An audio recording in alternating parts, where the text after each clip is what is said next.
السلام علیکم ورحمۃ اللہ وبرکاتہ۔ یہ منہاج العربیہ کا دوسرا سبق ہے۔ اوپر لکھا آپ دیکھ رہے ہیں درس 2۔ درس عربی میں سبق کو کہتے ہیں، جیسا کہ میں پہلے بتا چکا ہوں۔ اور دوسرے کے لیے لفظ آتا ہے ثانی، الدرس الثانی، دوسرا سبق۔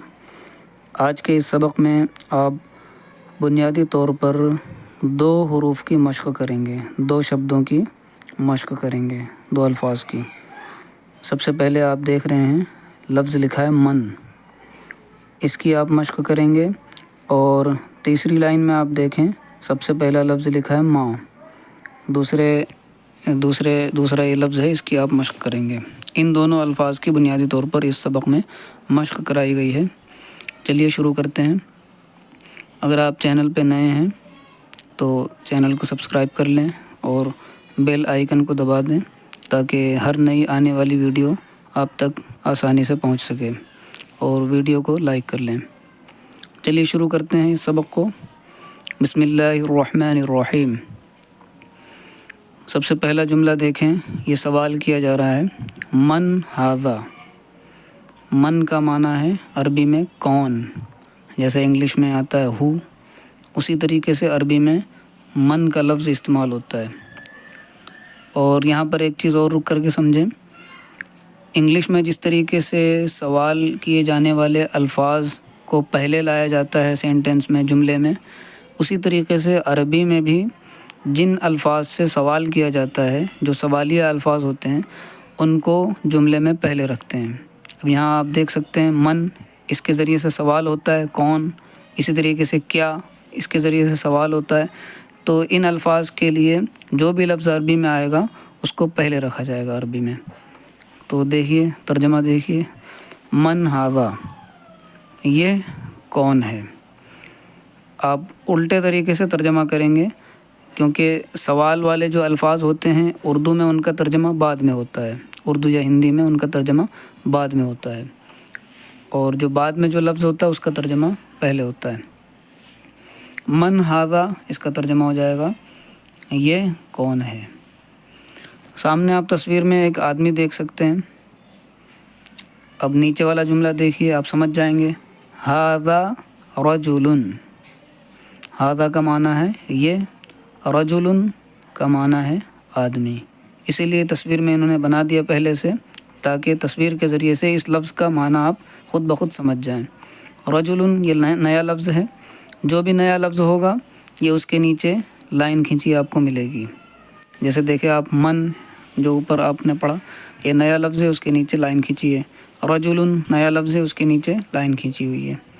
رجل کا معنی ہے آدمی، ھذا رجل، یہ آدمی ہے۔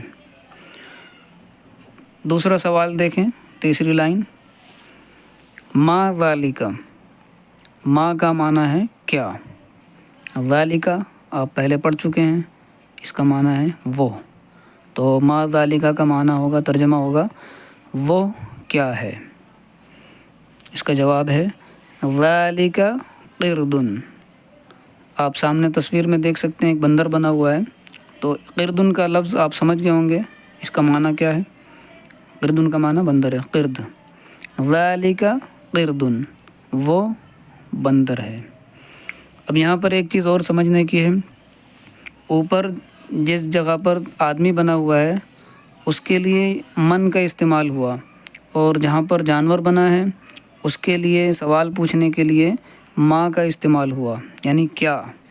آدمی کے لیے جب سوال پوچھا جائے گا تو اردو میں یا ہندی میں ہم کہتے ہیں یہ کون ہے، لیکن جب کسی جانور کے لیے یا کسی بے جان چیز کے لیے یا ناسمجھ چیز کے لیے جب سوال پوچھا جاتا ہے تو یہ نہیں کہا جاتا کہ یہ کون ہے، بلکہ یہ کہا جاتا ہے کہ یہ کیا ہے۔ تو اسی طریقے سے عربی میں بھی اس کے لیے جو سمجھدار چیز ہوگی، جو سمجھنے والے لوگ ہوں گے، تو ان لوگوں کے لیے، یعنی انسانوں کے لیے، فرشتوں کے لیے، اللہ کی ذات کے لیے من کا استعمال ہوگا، کون، سوال ہوگا یہ کون ہے یا وہ کون ہے۔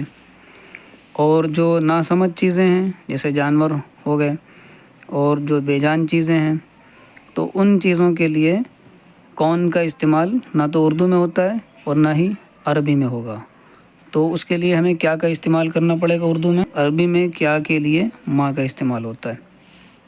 یہاں پر آپ سامنے دیکھ سکتے ہیں تصویر میں ایک لڑکا بنا ہے۔ اب اس کے لیے سوال ہو رہا ہے من ھذا، یہ کون ہے؟ تو اس کا جواب ہے ھذا ولدن۔ آپ ولدن کا لفظ تصویر دیکھ کر کے سمجھ گئے ہوں گے کہ اس کا معنی کیا ہے۔ ولدن کا معنی لڑکا، ولد لڑکے کو کہتے ہیں عربی میں۔ ھذا ولدن، یہ لڑکا ہے۔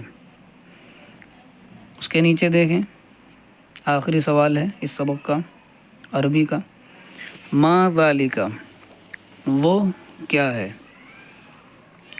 ذالک حمار، یہاں تصویر میں ایک گدھا بنا ہوا ہے، حمار کا معنی ہوتا ہے گدھا۔ ذالک حمار، وہ گدھا ہے۔ آج کے سبق کو ہم یہیں پر مکمل کرتے ہیں۔ باقی اس سبق کا جو اگلا حصہ ہے، اس کتاب کے اس سبق کا جو اگلا حصہ ہے، یعنی اردو سے عربی میں جو ترجمہ کرنا ہوگا، یہ والا آپ دیکھ سکتے ہیں۔ اس کو ہم انشاءاللہ اگلی ویڈیو میں کور کریں گے۔ تب تک کے لیے اللہ حافظ۔